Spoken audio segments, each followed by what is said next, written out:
I'm Josh Peterson with 1620 The Zone, celebrating 25 years with Nick Bahe, who was a member of the team from 2009 to 2012, as well as from 2013 to 2019. And, I mean, he is still a member of the team, doing games with John Bishop occasionally for Creighton basketball. Nick currently works for Hurrdat Sports as the host of the Nick Bahe podcast, as well as the Chick and Nick podcast and the aforementioned Fox Sports, where as basketball season is here, he will be on your television a lot in the coming months. Nick, welcome back to 1620. How are you? Yeah, I always, there's something about 1620 where I always feel like I'm a part of the team. You know, like, and I mean that sincerely. Like, I always, even if it's been now, gosh, 5 years since I've hosted a show, I still feel myself as like a part of the team. Like, I still got like a jersey somewhere in the closet. But no, I'm great. I'm excited to reminisce and talk about 1620. It is so much fun to talk to you. I had a chance to talk to Matt, and it was so interesting going down memory lane with him. And so as I was thinking this morning about talking to you, you are so interesting because I have to imagine when people come up to you and they want to talk radio, they want to talk about the Chick and Nick era, and yet you were on longer on Game Time with Nick Bahe, double the time that you were actually on with Chick and Nick. What is that like for you in that so many people view you as the Chick and Nick guy, but it's like, hey, don't forget about that other solo radio show that I did for many years too. I don't know why you would think it would bother me or something. Like, you would be like, hey man, I mean, I did it. It was my own show and I did it longer and whatever, but it is unique. I mean, even I would get people when I was on the show doing Game Time. I'd run into people, or I'd get a email or a text or something like, "Man, I really miss you on 1620." I'm like, I am on 1620. It's not Chick and Nick. So I just think Chick and Nick had such a I don't know. I'm about to like rip on myself. Game time, obviously, I loved it. Like, it was I don't think there's any one period of time that I grew more as a broadcaster than that 6 years. You know, like having to do a show on your own, solo, every day, drive topics, be interesting, try different things, all those kinds of things. Like, I grew a ton during those 6 years. But when you listen to all of sports talk radio, there are a lot of shows that sound like Game Time. Like, you know what? So I'd say it wasn't. I thought it was a great show. It was my show, for crying out loud. Yeah. There really is only one Chick and Nick. You know, like it. So it was the unique nature of Chick and Nick. It obviously is one of those things that, you know, the cliche thing, like, people aren't going to remember what you said, but they'll remember how you made you they made you feel or whatever. Like, I think that Chick and Nick clearly made people feel something, where I maybe Game Time was entertaining, but it was more like transactional, like, if that makes sense for the audience.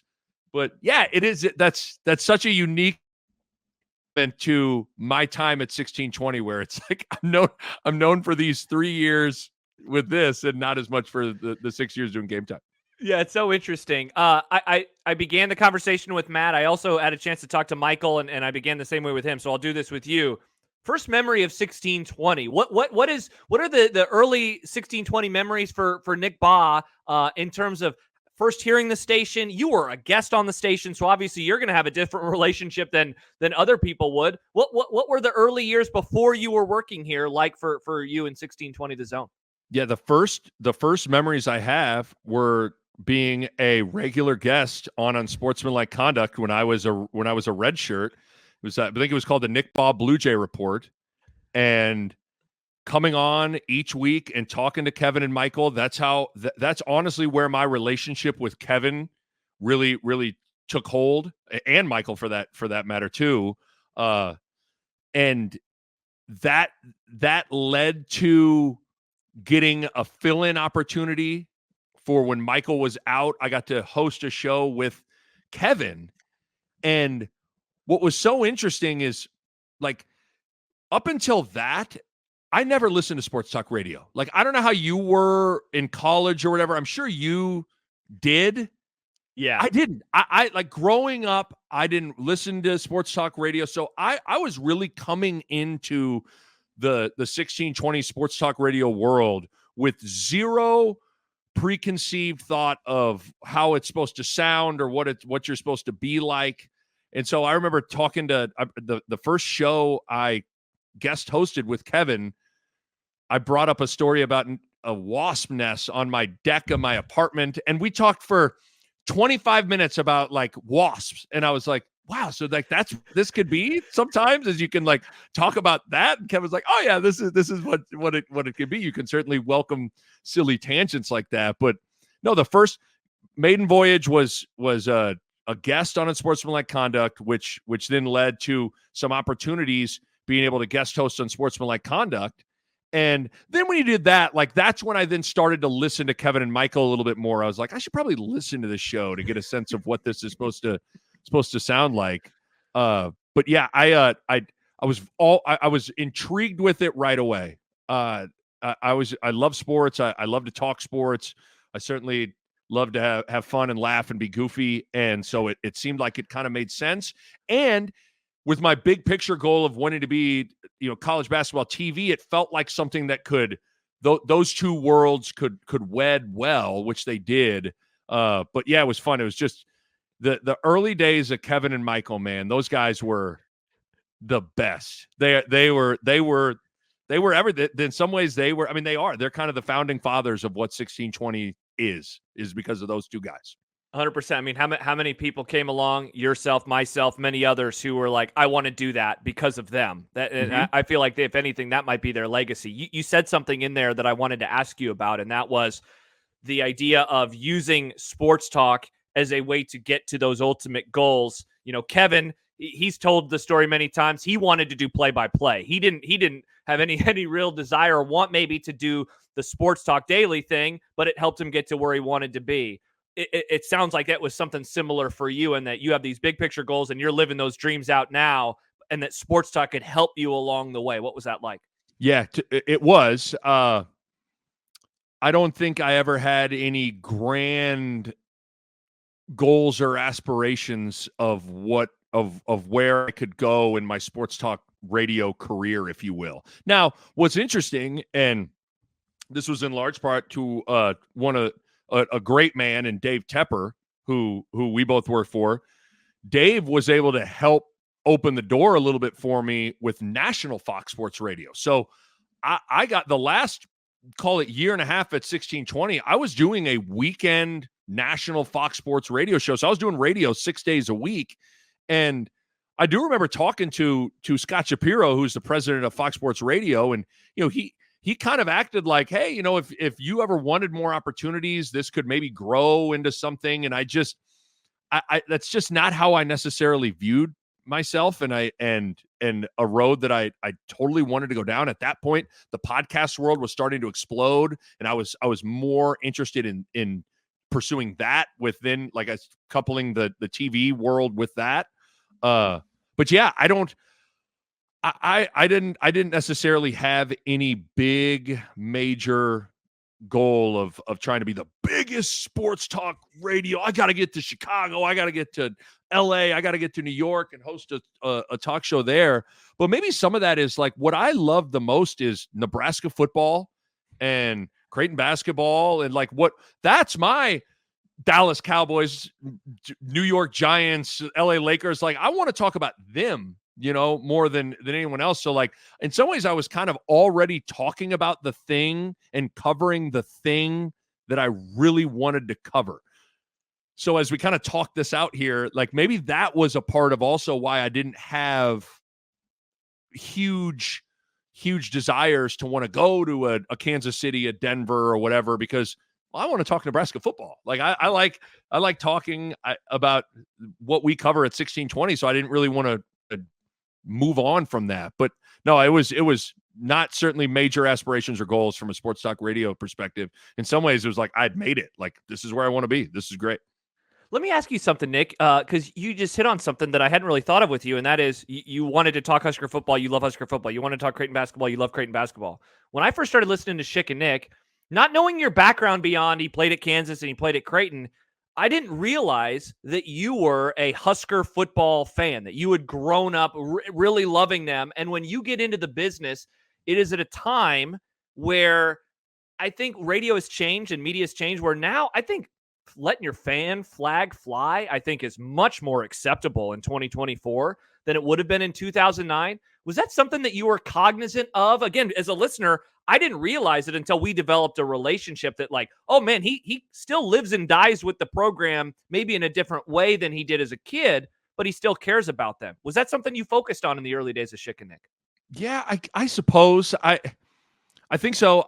To be honest with you, I was following the lead of Kevin.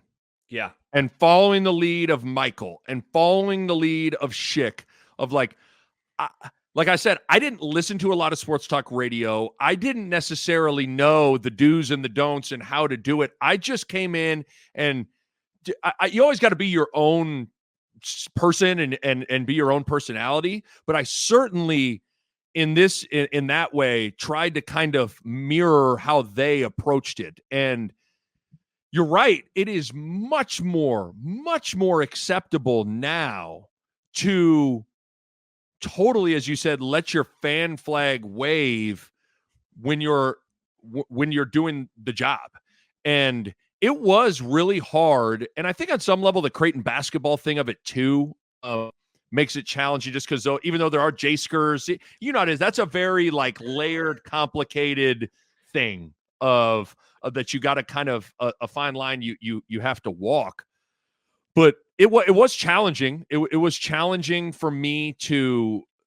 I feel like I had to almost lock away the fan, the Nebraska football fan for a while, which then coincided with a very polarizing coach and a polarizing Nebraska football time and Pelini that then you know it was kind of like a snowball gaining steam, just where that all of a sudden now it got really toxic with the fan base. So and then all of a sudden I would have never in a million years felt like I ever would have come on the idea that you would have told 10-year-old, 12-year-old Nick Bahe you're going to go publicly and like rip on Nebraska football or rip on a coach would have been like, what are you kidding me? This is Nebraska football. This is your team, man. What are you doing? So yeah, it's I think it's one of the hard things to manage, Josh, is like how you check your emotions, handle being a fan of something that you are covering is hard to do. And yeah, I don't know if there's any perfect way to handle it, but you're spot on in that it is it was very how the climate and the world in which you approach that from 2008 to 2013 or 14 to now, I think is completely different. Yeah, it's definitely changed. Let's look at some of those early years. You know, one of the things Matt mentioned when I had a chance to talk to him was the idea of you guys are too goofy. You guys aren't serious. Kevin and Michael is where the grown-ups are. Nick laughs too much. Like, what are those early years like? Or maybe not early years. The show was on for 3 years, and it seems like there's a certain point where everything shifts, and you really start embracing yourself, I think, for the better. And obviously the fans of the show would agree for the better. What was that like for you, though, early on as those criticisms are being lobbied as someone who hosted a show and was compared to the morning show? I know John and I were for many years, and we talked about that with Happer as well. Like that, like you guys are too silly. The serious stuff happens on the other show. What's that like for you?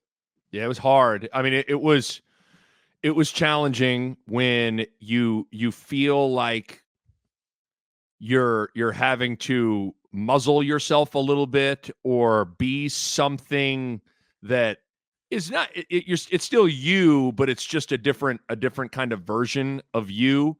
And yeah, I mean, I remember being told in some of our practice shows, oh, you're laughing too much. And even with it, even for me, as crazy as this sounds, there were times that I felt like I would never say this to Schick when we were doing it, but even I felt like, do we need to get more serious? Like, do we need to maybe have more specific segments where we try to like actually talk about something and try to and not say that we never did, but they were few and far between.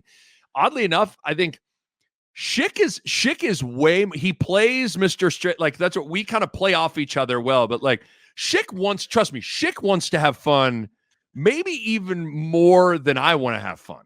And so, and he's driving he's the driver of the show. So I'm having to kind of mirror where he goes. But yeah, it was hard early on to try to kind of find my voice, find who I am, be authentic, but still maybe take some criticism or suggestions from people. And I do there hit a point where I don't know if I can't say there was like a conversation or a moment or a bad email or a bad whatever. I think there just hit a point for me where I was like, you know what, if this thing's going to work or not, or if I'm going to do this or not, I'm going to go down trying to be me.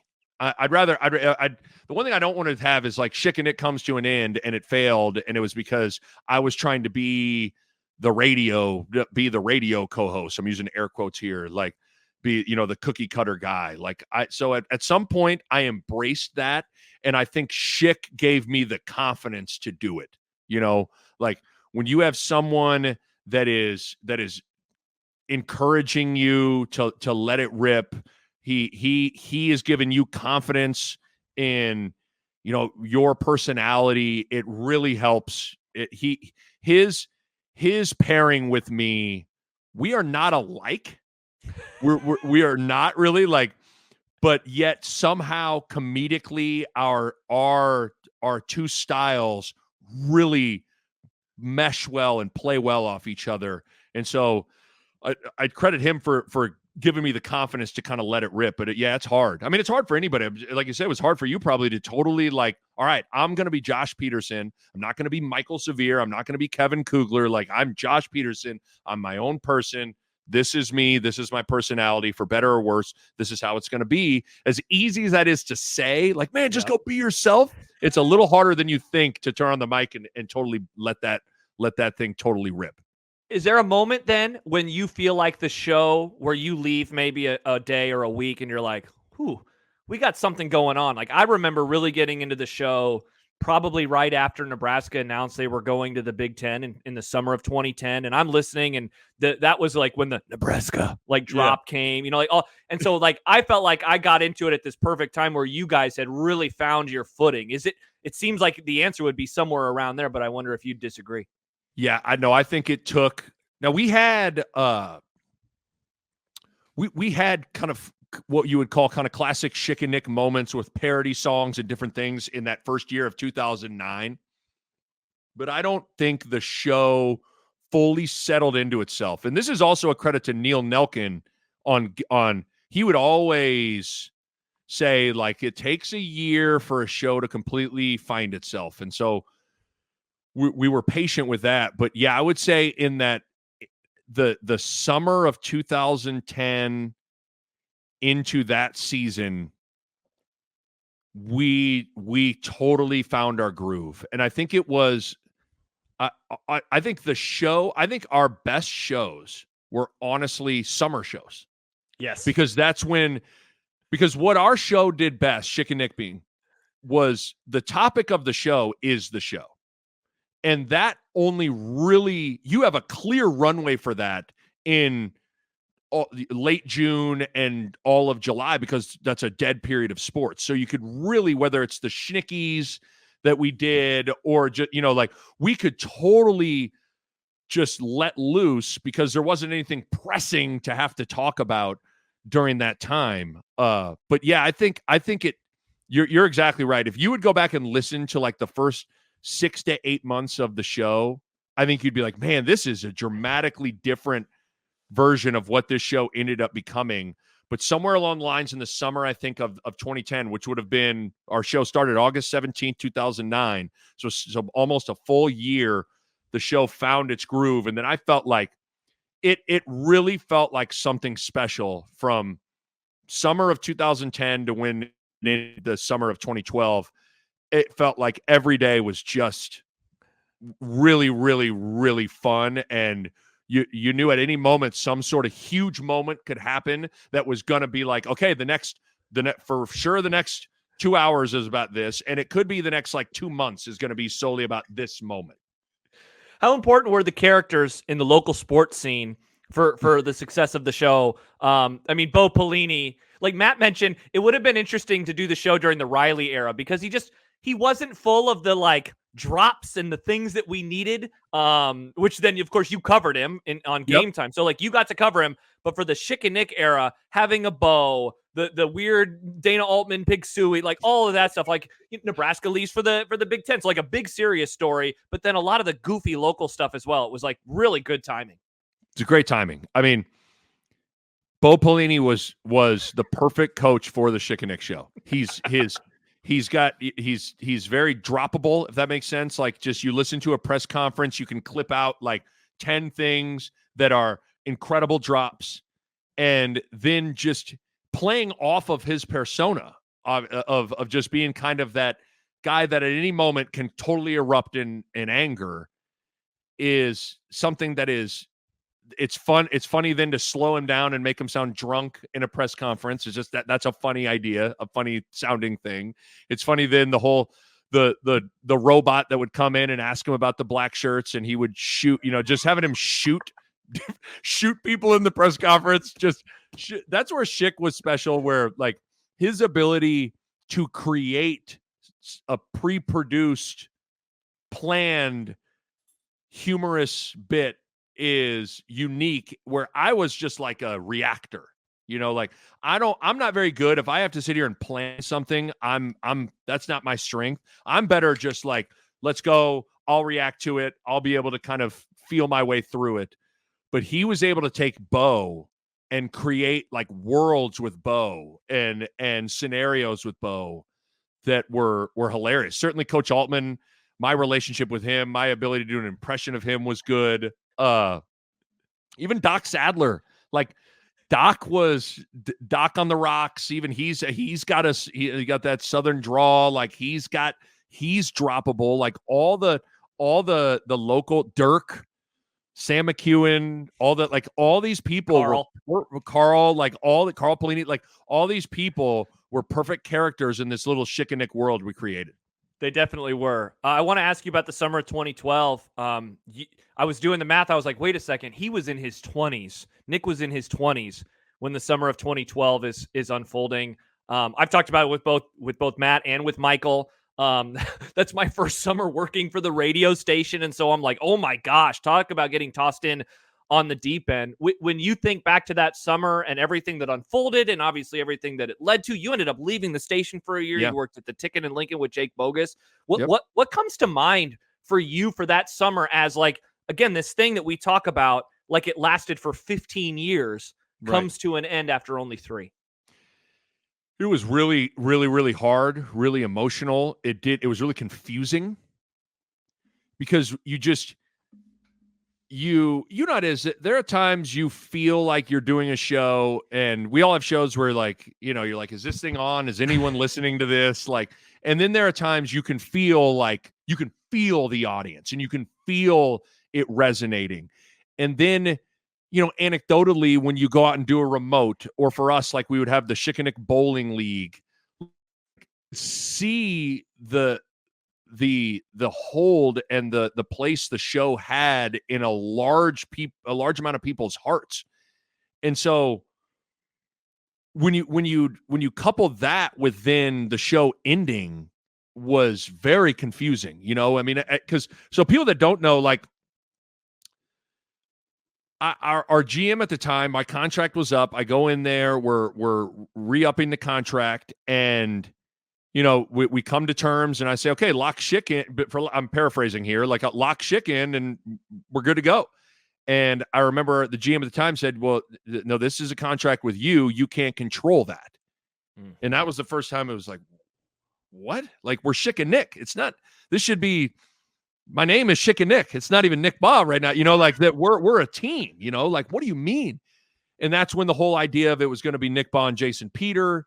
And I think about that combination. Like, I don't know how you could listen to me with Schick and Nick and think, who would be good with that guy is Jason Peter, like, and I've actually gotten to know Jason well, and I really like Jason, but like that combination just was confusing at the time. But yeah, it was perplexing that they would want to break up that show. And so, yeah, it was. And then at that point, you have your personal things of like, man, what am I going to do? What, because I had an opportunity to stay with 1620. And I could have done that morning show with Jason, and I chose not to because it just didn't. There was a bunch of different things. There was the Creighton basketball rights, or with 590, that was kind of coming to an head. And again, we talked earlier. I always knew that, like, and it's paid off. I needed to stay in the Creighton basketball world to get me a launching point into where I'm now doing national TV games for Fox for college basketball. But certainly a part of it was I didn't feel right about doing a show without Schick. And, and then Schick was going to fill in for Kevin and doing Sportsmanlike Conduct with Michael, but then Schick gets the ESPNU gig. And so, like, maybe the show is going to come to an end regardless, basically, with that ESPNU thing. But yeah, it was sad. It was scary. I didn't know what I was going to do. I didn't know what does this look like for me? I remember at one point I even thought, like, I remember telling my girlfriend at the time, like, who is now my wife, being like, you know what I might do? I might just take like 6 months, get back in shape, and try to go play professional basketball or something. Oh, like, wow. Yeah. Like there was a true moment where I was like, I'm not that old. Like maybe if this is probably, if like there's ever a window to go do it, like this is the time to do it. So I've been telling you, John, I was close to being like, I'm going to take 6 months, get into shape, see if I can go get a pro contract and just go play somewhere, And then the ticket thing ended up being a great opportunity.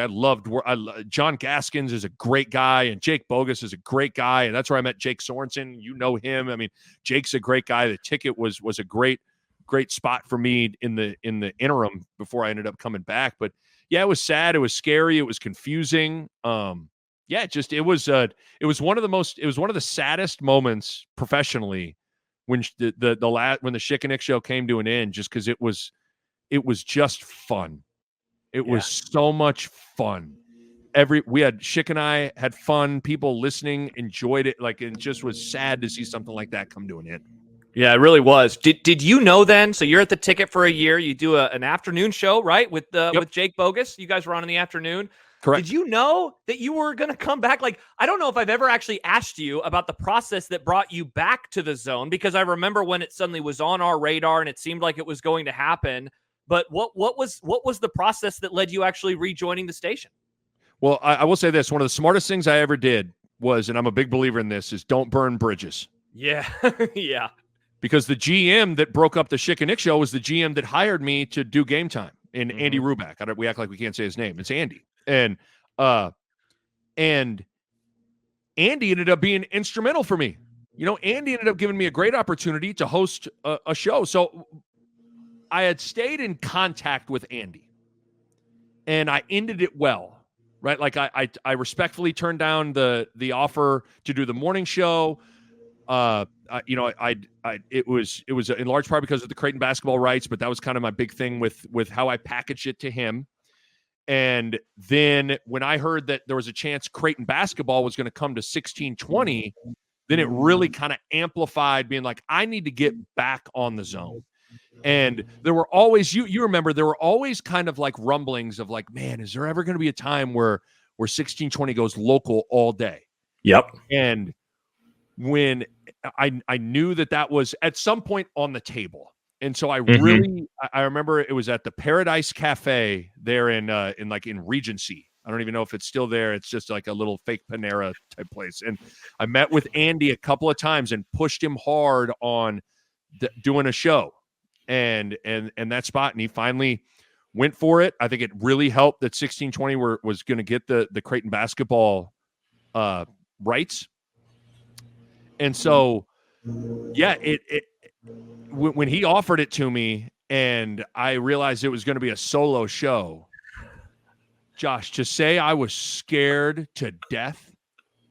Like, you talk about accepting something and truly, like when I say this, truly being like, I don't know if I can do this.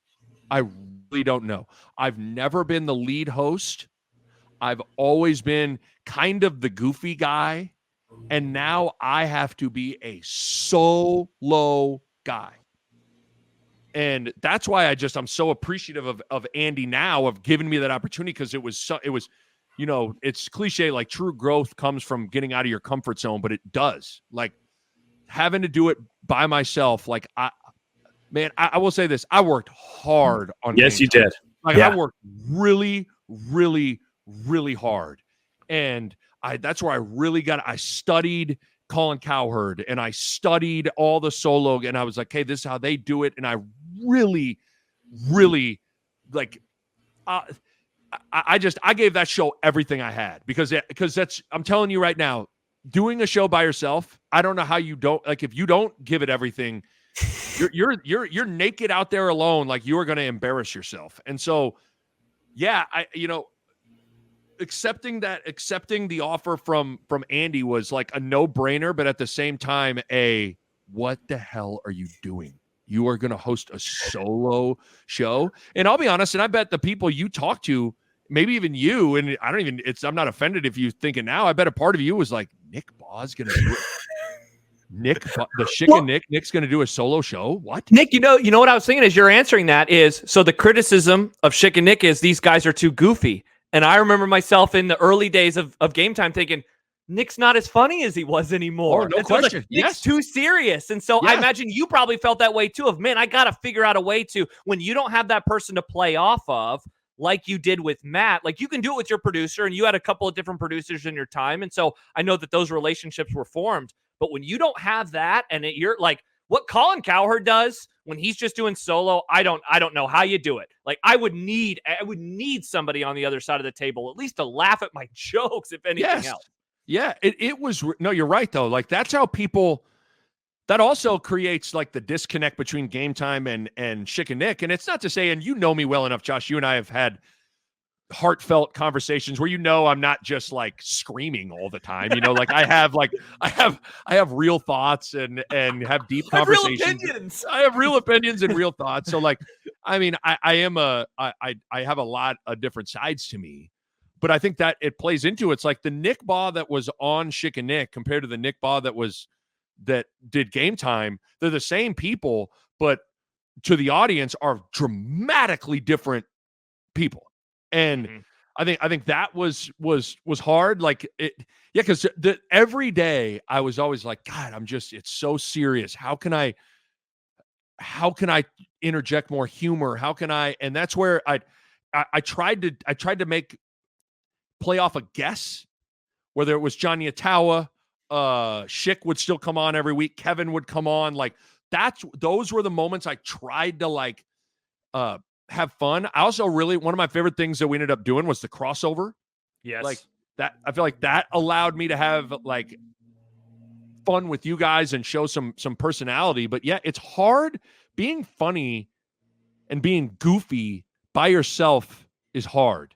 And that's sometimes I think what the audience wanted from me a lot was that, because it was so, I had a weird moment in my 20-year high school reunion this last summer. So there would have been 2023.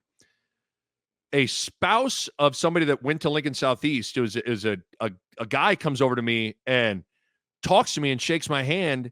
And he was like, man, I loved you at 1620. And I was like, oh, thank you. And this is the only person I assumed he was going to talk about Schick and Nick. It was Game Time. So we have one game. Like he was like, I love Game Time, man. I love that show so much. That's still like my favorite local sports show, whatever. I was like, all right, there you go. Like, we got one guy that liked it, Listen, I speak of it like it rated well, and it was obviously, it was on for 6 years, so it wasn't like it was and it was a positive show. It just was a totally different kind of experience. Yeah, it was. One of my favorite long-running, I think off-air bits, but maybe you mentioned this occasionally on the air, was like your idea that everyone in the Nebraska media should get July off so we can all recharge the batteries. And I use that as a way to ask you, I mean, because it's not like you just take a month off in the summer from the pod now, but the rhythms of a podcast are obviously much different than the rhythms of a daily sports radio show. So I know that there are a lot of things that you're like, I don't miss X, Y, or Z, and I'll multiply it by 100. What do you miss about doing a daily sports live, 3-hour radio show, whether it's, solo or with somebody else? You do. We talked earlier about like when you feel like, I know you guys have it. That feeling for you guys at 5:00 after a big moment or something, like when a lot of people are listening live. Yeah. Like you don't get that. And the phone line, like having a take. And in the studio, you see the phone just, like light up. That's a good feeling, Yeah. like when you're having a great segment and you feel like you're making a good point, or even it's a fun segment, and it's like, man, this is like, you can feel it.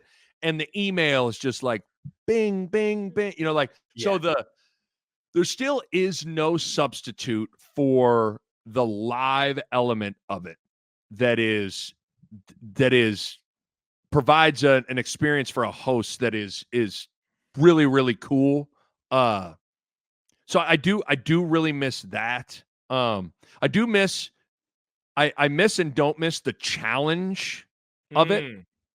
Like the challenge of every day kind of going, all right, well, what's the angle today? What are we feeling? Okay, we're open. Well, okay, we are open from 4 to 5 or from 11 to 12. We got nothing. Okay, what are we doing? How are we filling this? And sometimes you got nothing and you force something and you get into trouble with that. Like that's one thing that I don't miss is, like, I do think sometimes, because you have to fill the time. Yep, it's there. You maybe squeeze a topic. You squeeze it too hard, and you need to let it go, but listen, if I let this go, what else is there really to talk about here? Or you force an angle to a comment that the head coach made that you kind of are strong, you kind of feel strong about it, but not super strong. That's certainly not to suggest you or I or John or whoever has ever come on the air and not been genuine in a comment that we've made. But let's be honest, there are times where you maybe are a little more emotional about a certain take than others. So yeah, there's certainly there are certainly things I miss about it, but there are elements I certainly do not miss about it as well. When you just like, man, there's nothing to talk about. I don't have to force any sort of topic. That's nice. But yeah, how it is, man. You know that feeling, because I've been on the, like, when you look out at Dodge and it's rush hour and people are in your car and it's a big topic and a lot of people are listening. That's a fun thing. And even for me, like, I was live on the air when Mike Riley was hired. Yes, you were. With Jason Peter. With Jason Peter. Literally, as he's coming on, like, it's in a break. Jason's coming up next. And the email hits that Nebraska's hired Mike Riley. Like those kind of moments. Or even, yes, I remember I had Bill Moose on and I asked Bill Moose about Scott Frost. Yes. And it was the first time he had kind of like wax positive about Scott, which then, and you could feel like, so you create these moments live that become like you can feel like, ooh, this is big. This is big. This is a big moment. And so that, there are moments that only a local live radio show can kind of provide you. Yeah. Let me ask you this about leaving and starting a podcast, because Michael left the station at the beginning of 2014 and he went to the World Herald. And so while that in a way is like new media because it was an online show, it was still it was formatted in the way of a traditional radio show. You, on the other hand, you leave legacy media and you go completely into new media. You start a podcast, the Nick Bahe podcast with Hurrdat. Does that mean anything in particular to you? Like, are you proud of, like, you kind of went after this new thing? You were on the forefront. I mean, certainly locally, I don't really recall a whole lot of other people. I know Pat and JT left our building as well to do that, to start that company. I have to imagine that has to mean a lot to you. Yeah, I was shocked at how, because I remember even at the time when I was leaving, I offered our bosses at the time to do a podcast for 1620. Really? And I remember the quote I got was, podcasts make pennies. And I said, okay, like, it's just like, I mean, it's just like there are varying degrees to anything in life, and it's on what, someone can make doing a podcast. But yeah, I felt like you in particular, I think you were one of the only ones I felt like that understood like this new media podcast explosion that was coming. And it really was like, you were the one guy in the building that I felt like listened to pods as much as I did. And I was always very, very interested in kind of the rhythm of that, again, coupling it with, that's the other thing that, like, as my Fox role started to increase, the one thing that was hard was I was gone a lot. And that's where shout out to Matt Verzal for being the greatest friend anybody could ask for, is he would fill in every time I was out. And it got to where, like, in basketball season, Verz was on a lot. And so it felt like the TV career and a daily sports talk show and what goes into that, those two worlds were they were colliding, and it was coming to an head, and something had to give. And that's where then the podcast thing felt like, okay, well, that feels like I could wet it better with the duties of all the travel and everything that goes into calling 30 to 40 national basketball games a year. But yeah, I do think, like, yeah, now that you say it, like, there was an element of pride, a little bit of being like, I did, because listen, it was like I turned down I had a contract offer to stay with 1622. I'll never forget when I felt like our bosses were surprised when I officially turned it down and walked out. That steep as hell staircase. Oh my gosh, like, you're gonna fall down every time. I don't know. Every time I'm like, I am gonna die walking down this staircase. Walking down that staircase and getting into my car and leaving. That was like whoa, okay, well, you just did it. Like, no turning back now. You turned down a radio show contract renewal. You now are going to actually, like, launch a podcast. Like, okay, here we go. And yeah, there was, I remember I had to really sell I remember my dad being a little like, you're doing what now? Like, you're doing the internet?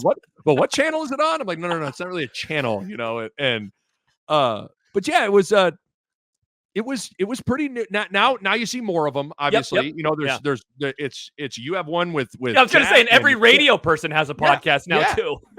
Yeah, everybody has their kind of side. It's like their side hustle thing now, if you will. So yeah, but it did feel like at the time I was one of the very first people to just step out onto that ledge and be like, okay, here we go. Like, I think this is where things are trending to a certain degree. There's always going to be a need for sports talk radio, local sports talk radio. But yeah, there's some pride there. I still look back on that and it's like, wow, I can't believe I actually did that. Like, all wisdom and, being safe and what's the safe, sensible thing to do was not what I did, but I did it. And it's been a fun experience. And you got out before the pandemic. Like, I know you had to talk about that on the pod, but my God, imagine filling all those hours every day. Because were you also going to go to 4 hours as well? Like, with what happened with the Gary Sharp show, you were going to do 4, and you missed the pandemic by like a few months. I was gonna. I feel like I can say these things now. I was going to 4, and I had a contract. I was not told I was going to 4. Like, I'll never forget when all of a sudden they moved it to 4, and I was like, wow, they were not going to even tell me they were going to go to 4. Like, and there was a lot. Like, and I get if you're compromised, there was a lot going on. Our station was in a weird place the whole year leading up to when I left.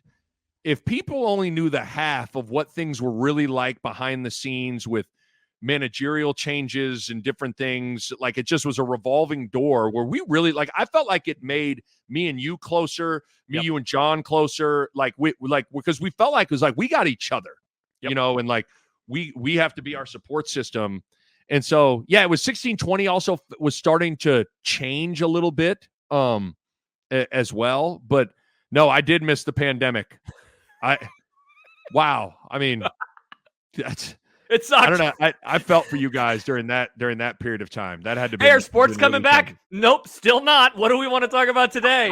Oh, hey, at least it gave us the movie club with El Kent because, of all the remaining things, let's just review old movies instead of previewing new movies. It's like the best thing that's going to be. It's going to be El Kent Wagamon's going to be on every day for a full hour until sports resume. Like, that's how it would have had to have been. And a couple more along those lines, like, one of the things that I know when you left that I missed most, beyond just like the kind of typical things, was, man, you and I did some really good Big Red overreactions. Oh, like, yeah. I loved doing Big Red. Like, I work with John every day. And so doing the show with him it's the same as it always is, except we're reacting to a game. But I feel the same way about doing the show with the other guys now. You know, Happer and I finally got to do an overreaction this year, and it's like, this is fun because I don't get to work with you in this capacity. And I thought you and I did some real good Big Red overreactions, you know, in the Mike Riley years. I think we had that Colorado game in 2018 where we come on the air and we're like stunned, or even the year before. Remember, I think we were doing the Iowa game and we're watching the UCF game, actually hoping they lose because then Frost would have been announced the next day. And so we were just being completely selfish to the station. Yes, So yes. No, I totally agree. And I do. It was weird how you and I had been in building together for a very, very, very long time. Yeah. And both, whether it's you starting as producing and then you on the air, and you and I had never really gotten to truly like saddle up next to each other, put on headsets together and do a show together. Yeah. And I think I'm sure you're like this, where you listen to other people and you go, I wouldn't mesh with him. I could mesh with him. You know, like we have the same sensibility or the way we approach things. Maybe we see humor similarly or whatever. Like I always felt like you and I would have worked. And then it was cool that like the first segment, I want to say it was a Minnesota game. I thought it was a Minnesota. Maybe it wasn't. I thought it was a Minnesota game in the Riley year, in one of the Riley years where we got to do it together, reaction show. But I just remember feeling like right away in that first segment, it was like, you know how it is, like when if you have guest hosts, we're like, there's instant chemistry, there's instant rhythm, and yeah, I really enjoyed that, and it's not. I'm sure you would agree with this. You can be friends with someone and like someone, and then for whatever reason, when you turn on the mic, it just kind of doesn't work.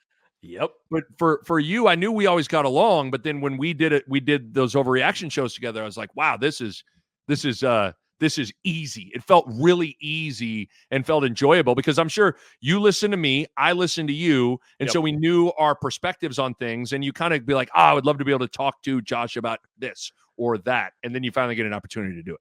Yeah, great times. Last one for you, and I asked Michael about this, I asked Matt about this. You were at the station, in particular, the first iteration, at a like ridiculously talented time, right? When you consider there are 16 games max a year or a weekend in the NFL. So that means there are 16 play-by-play announcers that call an NFL game. One of those guys was in our building, which is, I mean, when you say it like that, and obviously that person is Kevin Kugler. Yes. Matt Schick now with ESPNU, and his role in SiriusXM continues to grow right on a yearly basis. Michael now is like running an award for college football's best return man, and he is someone who I don't know if he gets enough credit for, like you, attacking some of the new mediums and trying something and working with different people. And you are on the TV dozens of times a year, calling college basketball games, living out the thing that you have always wanted to do. When you think back to those 3 years and pushing each other and like competition within the walls, which I know very much existed too. Yeah. What was that like for you? And I have to imagine you just look back at yourself sometimes, you're like, that was a wild, wild time, and maybe we didn't appreciate it enough in the moment. I don't think I appreciate. I think I knew it was special, but I don't think even knowing that I appreciated it enough. You don't know what you don't know. This is my first real job I ever had out of college, so you know, you come into it, and you know it is like your first job. You're just trying to like kind of just survive, right? And you're just trying to and for me, Kevin was just Kevin, and Michael was just Michael, and Schick was just Schick. But I always knew like, damn, these guys are talented. Like, you ever listen to Kevin call, even listening to Kevin Kugler call a game in 2010, 2008 is like, he's elite then. He's on this level. I mean, he's high level. And I remember the other little anecdote. I remember there was we talked about that in-between period from when I left 1620 and I was with the ticket, and then it ended up coming back. I got courted by 590. I was pursued by 590 to join Michael Gray. And there was a chance and I remember I got reached out to by Michael Gray to go. I went to his house and we watched college football because he was like, oh, if we end up doing a show together, like we should spend time together. I was like, okay. And I remember hanging out with Michael, and his analogy, and I don't know why, you know how these things stick with you. His analogy is like, God, going against all you guys at 16-20, it's like when a rock hits the windshield and it just splinters into 1,000 different directions. He was like, your talent just boom, like splinters out, and Kevin's doing this, and Schick's doing this, and Severe's doing this, and it like he was like, I don't like. He was just like, I'd never heard it phrased like that, and from the other perspective of like, wow, yeah, that would be daunting if you're a Michael Gray coming in and be like Kevin Kugler and Matt Schick and all those, like, yeah, those guys. I owe a lot to how you prepare, how you conduct yourself, how you approach things, how you treat people, how you how you do the job, to those three guys in particular: Schick, Kugler, Severe. Those guys are, and even to this day, like, I mean, I still do the pod with Schick, and he holds a place in my heart that is just unmatched. But Kevin freaking Kugler is, if people had any idea how much that man is, I don't think there's a guy I text more than Kevin. And he is my mentor. Yep. I don't do anything in life without first checking with Kevin. And, hey, this is what's happened here. What should I do? Or what do you think I should do? Or how do you see this? And he has been, to me, I owe everything to that man. Like, he taught me how to call a game, how to do, like, it just everything. Like, that guy, and it all started at 16-20 the zone. Like, it all started in that little bullpen area. It talking during shows, listening during shows, watching him. But man, Kevin Kugler is everything to me. Just I am not even close to where I'm at in my life in any way, shape, or form. I get 16-20. I get the Schick and Nick show because of him, because he gave me chances. I'm not the broadcaster I am with Fox if it wasn't for him. Like, so I just got to make sure I'm like giving credit where credit's due. Like, I owe everything to that man. But in a roundabout way, I owe everything to 16-20, because that's what brought me to cross paths with that guy. And that era was really, really, really special. And we're all very different. Yep. You know, like, Michael is way different than Kevin, and Kevin's way different than Schick, and I'm way different than all. Like, it was just, you know, you'd think thered be some redundancy. Like, I remember when the Schick and Nick show started, like, people were like, man, is this just going to be 7 hours of unsportsmanlike conduct? It's like, nope. Isn't it funny how you think that, like, yep. Even now, like, you know, your lineup is different. Every show's different. Like, and so it's just those different personalities, those different skill sets, the differences that they all had really all came together in beautiful harmony. But it was a special time, man. It was a special time. Yeah, and the coolest part about that story about Kevin is you are not the only person. I know I feel that way. When I have big things coming up, I reach out to him. We talk on the phone. I still talk to him all the time, and I imagine that there are many other broadcasters in our age range, above, below, that certainly feel the same way. Nick, dude, this was spectacular. Thank you. I know you are busy. I mentioned all the things that you do: Nick Bahe podcast, Schick and Nick podcast, Fox Sports. As we talked today, Nick was doing prep for a game he's calling, and you also do Shoot 360. You are one of the busiest men in the business now. Thank you so much for giving us an hour of your time. No, absolutely, Josh. This was fun to catch up. I appreciate it, man. Thanks, Nick. To hear more stories and memories from the last 25 years, go to 1620thezone.com/25 years.